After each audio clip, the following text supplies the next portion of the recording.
Hello and welcome. I hope you'll excuse me, but today I want to go in a little bit different direction than we do in our usual devotionals because as we've announced that we're going to be reopening our services to the public coming this Sunday, which is the 21st of June, Father's Day. And we've had people ask us, why are we reopening? Now, granted, there are other people, maybe most people said, why aren't you reopening? So I want to try and address those two questions and hopefully give you answers that make sense. In the very beginning of this crisis, of this pandemic, we were full in trying to cooperate with government officials because we, like they, were frightened about the prospects of this virus and how virulent, how deadly it was going to be. And I'm not saying that the 120-some thousand people who have died so far is something that should be overlooked. But at the same time, as we learn more and more about the virus and science has uncovered more facts and also has gone through their own travails of saying contradictory things that have left many of us in a state of confusion, we've still tried to err on the side of being submissive and supportive of governmental authorities because that's something the Bible teaches us. We're not to be those who are rebelling against the authority unless it becomes absolutely necessary. And particularly, as people often quote Acts chapter 4, where the apostle said, we have to make a decision whether or not we're going to obey God or obey man.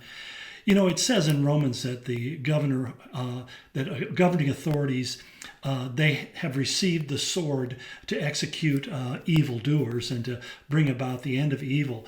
But sometimes we find that evil, or that which is contrary to God, is actually being promoted by government. In fact, we have things like abortion and other things that are clearly evil acts that are government-sanctioned actions. So just because the government sanctions something doesn't mean it's right, and it doesn't mean it's not evil, because sometimes it's the worst kind of evil. But in light of the fact that we didn't want to be against things just because we disagreed with the government, we wanted to have a legal basis, really, for making our decision, one that we could argue in courts as well as feel comfortable with our own conscience. Because we know that in doing this, we open up ourselves to potential responses by antithetical governmental organizations and services and agents. So what we did is we really came to a decision that, based upon two events that took place in the last couple of weeks, that the governor has really moved into the area of overreaching his authority, especially in terms of the restrictions he places upon the church. The first one is that the courts have consistently ruled against governors throughout the states who have been arbitrary in the application of their rules. And we find here in the state of Washington that's exactly what took place. That when we went into phase 2, our governor said that businesses with maybe 10, 20,000 square feet of building space could have 250 people at a time inside their stores. And yet he said churches could not have more than 50. Well, in response to that, a number of large churches throughout the state, we all went together and we petitioned the governor saying, we want you to step back and give consideration, since in our case, we have 90,000 square feet of facility, a sanctuary building that seats some 1,500 people when it's full, and yet we can only have 50 people in the room, and a store can have 250. Immediately that became arbitrary, and already there are a number of lawsuits that have been filed by churches against the governor's rules, and we're hopeful that the courts will rule in our behalf. Now, some of you will say, well, why don't you wait for the courts and see what they do? And my answer is because what is taking place is also a violation of our First Amendment rights.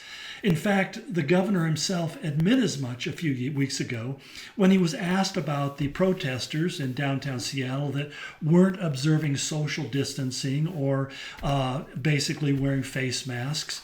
And he said, well, their First Amendment rights allowed them to peaceably demonstrate, and therefore that trumped his rules, his executive orders.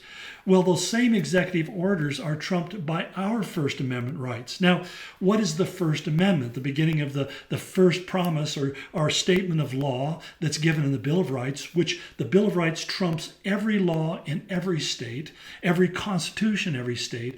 And basically what it says is Congress shall make no laws respecting an establishment of religion. Now, that's why it's often called the Establishment Clause. But that's just the first phrase. It's saying government can't establish a state or a national religion. Okay, no problem there.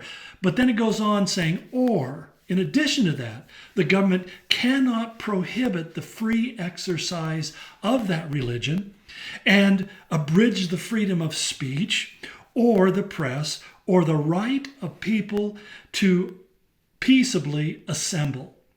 And we find on these two clauses in particular that they have begun to make prohibitions against the free exercise of our religion. We were okay when we saw or thought we were in an immediate threat to the lives and safety of people, but now we know that that's not nearly the case unless you're in that category of people who happen to be at high risk. So that we're still being prohibited in the free exercise of our religion, and therefore we have petitioned the government, and the government has not responded to our grievances as the First Amendment says that they should. So we have made, as I said, many efforts to petition the government. We've made efforts to take legal recourse. And at this point, we are supporting and listed as signatories on lawsuits that are being brought by groups of churches, basically class action suits against the governor because of these restrictions and because of his own admission that the First Amendment trumps all other of his executive orders. Nevertheless, even though we're going to be reopening, we're going to try to follow the CDC's rules as closely as we possibly can. We believe the virus is real. Some people don't believe that, but I believe it. Our leadership believes it's real. I think the science proves it is, at least as much as we've been able to discern. And we believe it is threatening and deadly and easily communicable. We agree with all those things. We just know at this point that unless you're in that high-risk group, your chances of dying from COVID are extremely small, so minuscule that it doesn't justify what we see as this overreach and the continued extension of restrictions that are really kind of suffocating not only businesses, but suffocating many people in their own lives. So when you come to the service, you'll find that all of the staff and the volunteer staff will be either wearing shields or face masks. Communion will be served, but in sealed cups that we'll hand out at the door so that we don't have the chance of transmitting that in any way. We will be cleansing all of surfaces between services and ensuring that we're doing our utmost to avoid spreading infection.